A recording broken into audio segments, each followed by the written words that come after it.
আর কত বিঘা জমি, সেই জমিগুলো কে করে খাচ্ছে?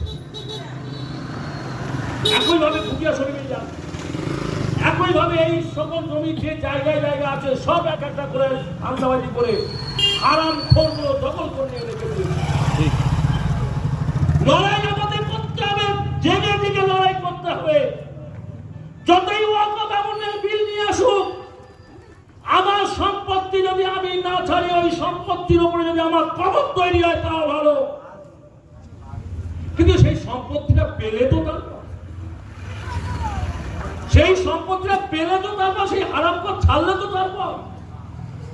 আজকে আমি এই মঞ্চে থেকে আপনাদের কাছে হাত জোর করে অনুরোধ করব, আমার পূর্বপুরুষরা আল্লাহর উদ্দেশ্যে দান করে গেছেন কবরে সওয়াব পাওয়ার জন্য, হারাম করতে খাওয়ার জন্য নয়। আমি টিভি চ্যানেলে বসে রাজশ্রী লালকে বলেছিলাম যে মুসলিম সম্পত্তি ওয়াকফ সম্পত্তি নিতে গেলে ভারতবর্ষে যে আমরা 20 কোটি মানুষ আছি কম বেশি, আমাদের কেন আমাদের বাপ ঠাকুরদার ক্ষমতা নেই একটা সই দিয়ে তোমাদেরকে দিয়ে দেওয়া?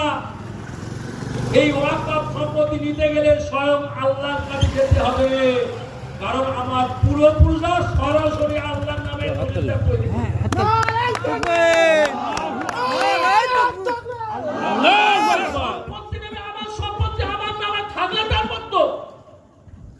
সম্পত্তিটা তো দিচ্ছি আমি আল্লাহর নামে, তার কাছে যাও নিয়ে আমাকে বোঝাতে হবে মুসলিম ভাইদেরকে আমার শরীয়ত কি বলেছে। আমি ওয়াকফটা ভালো করে ঘটার চেষ্টা করেছি, পড়ার চেষ্টা করেছি। ওয়াকফ সম্পত্তি আপনি যদি মনে করেন আপনি আপনার সম্পত্তি ওয়াকফ করতে পারেন না, শরীয়ত বলছে যদি মনে হয় ওই সম্পত্তিটুকু দিলে আগামী দিনে আপনার সংসারে অভাব আসতে পারে, আপনি সম্পত্তি ওয়াকফ করতে পারেন না, হাদিসে নিষেধ আছে। আপনি যদি স্বয়ং সম্পূর্ণ হন, তারপরে যদি ওয়াকফ আপনার সম্পত্তি ওয়াকফ করে, তাহলে সেই সম্পত্তিটা ওয়াকফ এখতিয়ারভুক্ত হবে। কোন হারামখোর, মদখোর, জুয়াখোর, গাঁজা করে সম্পত্তি ওয়াকফ করা যায় না, ওয়াকফ করা যায় না।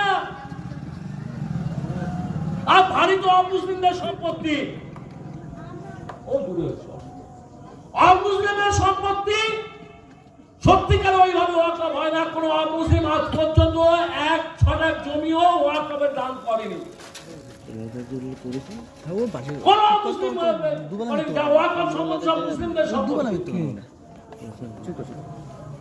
যখন আফগানিস্তান ভাগ হয়েছে, তখন আফগানিস্তানে যারা চলে গেছে তাদের সম্পত্তিগুলো ওয়াকফ করে দিয়ে গেছে।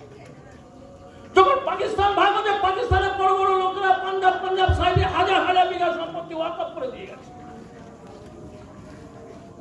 পরবর্তীকালে আমাদের পূর্বপুরুষরা যখন প্রচুর সম্পত্তি বা যখন জমিদারি রাজপ্রথা উচ্ছেদ করা হয়, 52-52.5 বিঘার বেশি সম্পত্তি একটা ব্যক্তির নামে থাকবে না, তখন আমাদের পূর্বপুরুষরা প্রচুর সম্পত্তি ওয়াকফ করে দিয়ে গেছে।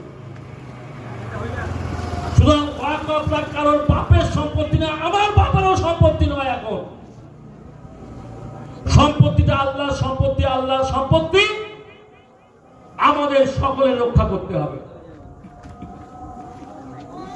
আল্লাহর সম্পত্তি আমাদের সকলের রক্ষা করতে হবে। দরকার হলে আমাদের হুঙ্কার দিতে হবে। একটু আজানটা হয়ে যায়, আজানটা সমস্ত জায়গা আজান একটু বন্ধ রাখেন না। আরে বাবা তুমি তো বড় মুক্তি এসে গেছো, দূরে তো আজান হচ্ছে, একমাত্র নিকটে আজানটা।